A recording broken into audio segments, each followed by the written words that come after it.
Hello, my name's Asmus, and once you've been around in this fandom for as long as I have, which admittedly isn't as long as others, but shut up, I'm not that old, you tend to see the same arguments and debates get spouted around in a cyclical manner just over and fucking over again without ever really seeing a conclusion to any of them because we just love arguing over the same shit. And I thought maybe it's time to put that shit to bed because I've seen these things crop up all the goddamn time and then we all realise how stupid it is and we move on and then just wait for the next one to come up. So fuck it. Let's get into the stupid shit that we honestly just need to fucking move past and stop doing because I'm tired of seeing this every year. And of course the first one, which is completely fucking ridiculous, is of course the argument of poodling, which is when somebody wears just a part of their fursuit and not the entire thing, oftentimes exposing skin, and apparently that breaks the magic. Now I find this really fucking funny because honestly the whole concept that there is magic to this and that we are pulling off this illusion is fucking hilarious. Secondly, what the fuck are you thinking? No, you don't get to police when other people are stuffing themselves into a suit that can increase the risk of heat stroke and heat exhaustion. You don't get that. You don't get to police when they can and can't take their head off when it's a matter of fucking health and safety, you dozy fucks, let alone policing what someone else can do with their body. I don't understand why some people are so intense with this. You see people saying like, oh, well, we're Disney performers audition for that fucking role and they get paid to do it. We ain't that, all right? We don't enter into a contract with the public. We don't enter into nothing. We put this on to enjoy ourselves. So that point is fucking moot. And this whole stupid idea of protecting the magic and shit, honestly, just feels fucking elitist to me. It just feels fucking elitist. Not everybody can afford a full digisuit.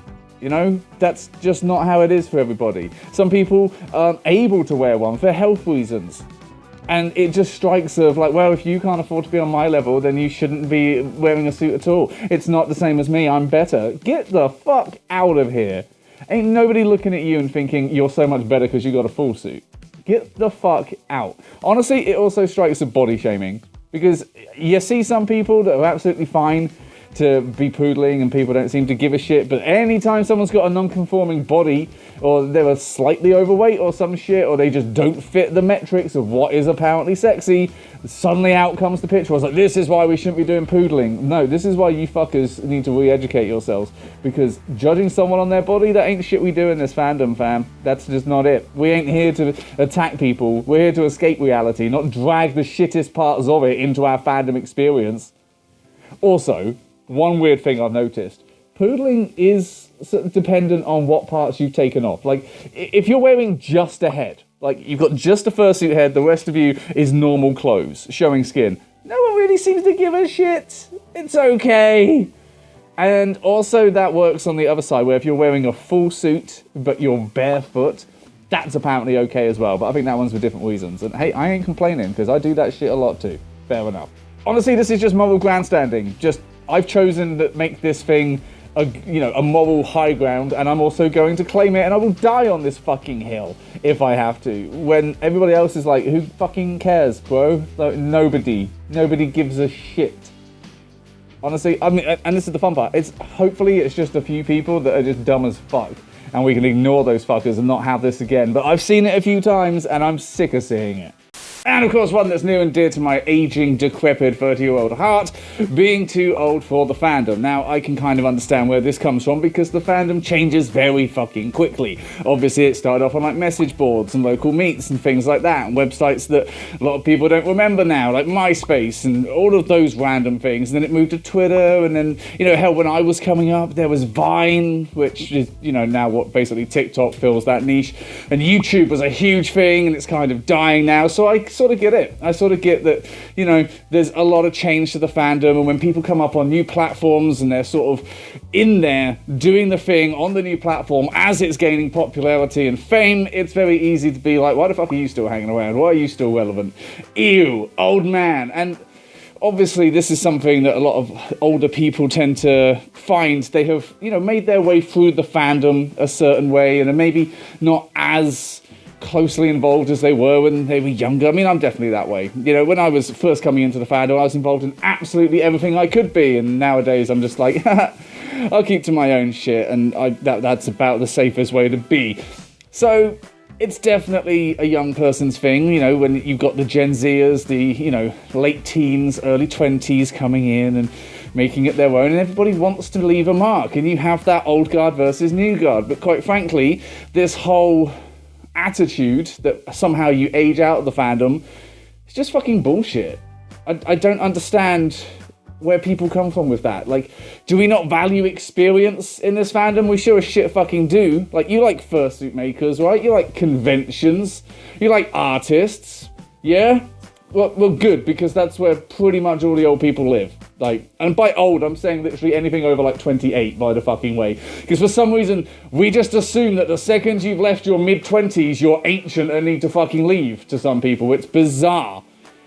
But it comes up all the goddamn time, because apparently if you don't fit the right body type, you don't fit the right age bracket, or you don't just look like genetics have blessed you with youth, then you are instantly a target of the vitriol sometimes. You know, people want to live their own little fantasy that everybody in a fursuit is, you know, a twink 20-year-old with a svelte body that is just a gaping hole for any willing top. And that's really not the fucking reality. It's not far off, but it ain't the fucking reality.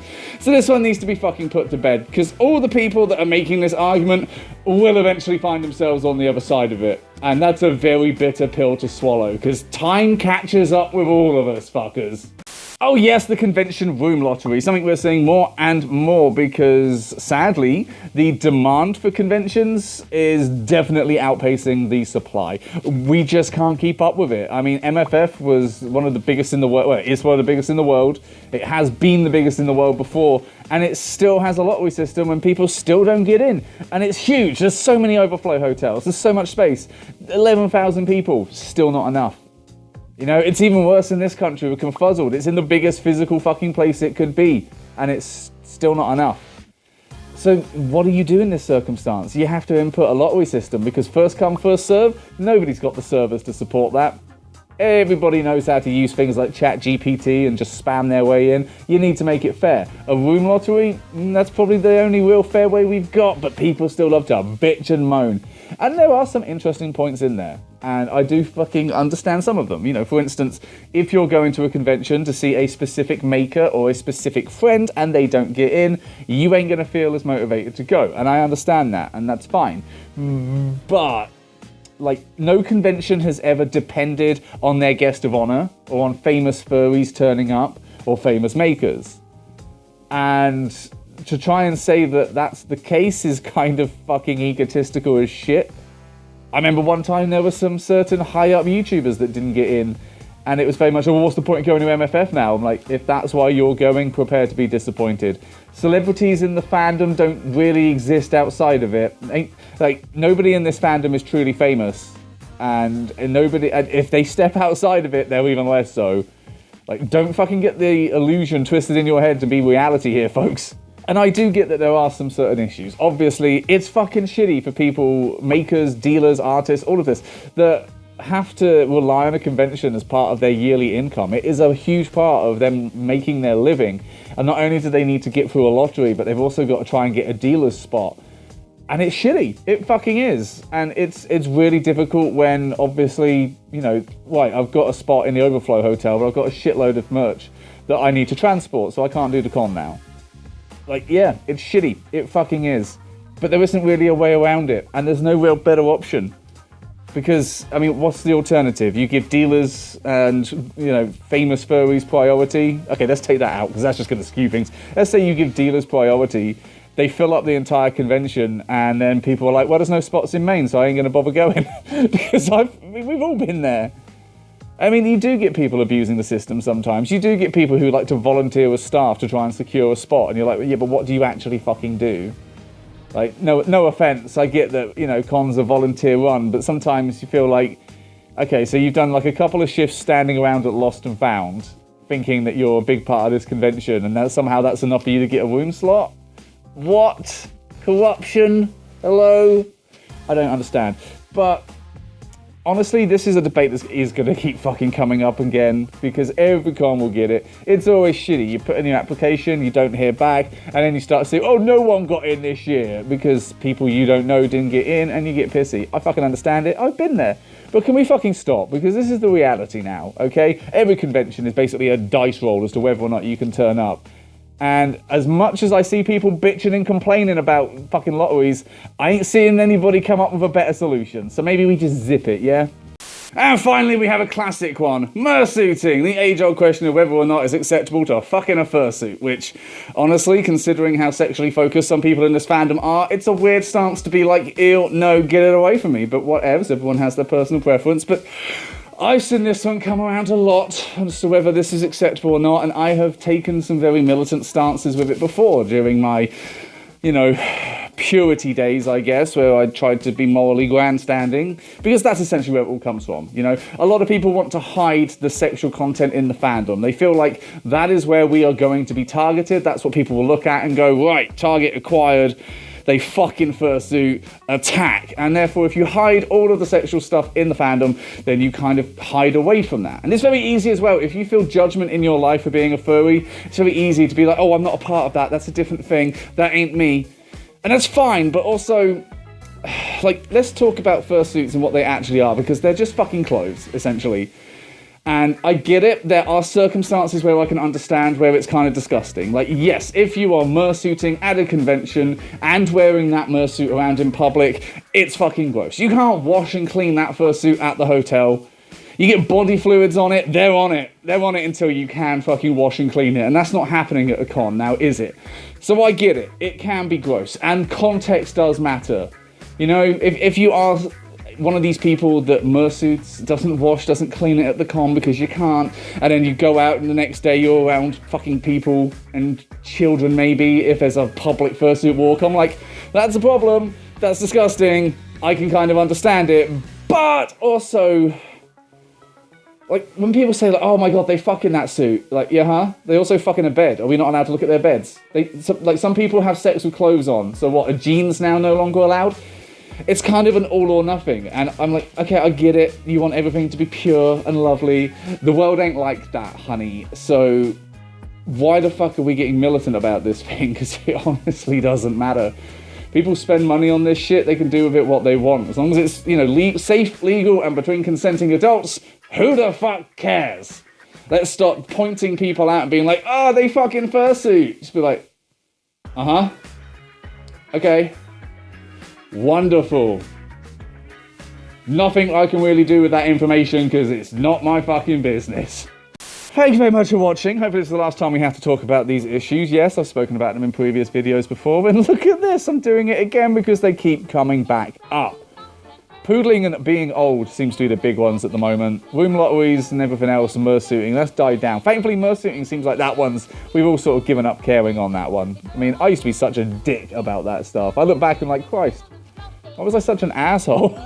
And I look forward to looking back in years to come at me now and being like, Christ, why was I such an asshole? But these things will always come back up as long as people are people and furries are furries, and unfortunately we are all them. So it is what it is. But thank you for watching. I hope you enjoyed this video. I hope it made sense. I hope you know, have lively debates about these things and that we find a solution to stop them all coming back up. If you would like to support me, which would be fucking lovely considering I'm going to lose my full-time day job, shit, that would be amazing. Maybe check out the merch that's flashed up. Maybe you could support me directly on Patreon. That would just be amazing. Keep me doing these things. Stop me from starving. I know I could do with losing some weight, but I mean, Milo still needs to eat. And hell, maybe there's other ways. If you wanted to see Pete's and Paws, then maybe I've got a website with that. You know, you could always check it out. Fansly, you never know, it could be good. But thank you for watching so much, and hopefully I'll see you again next week. Bye!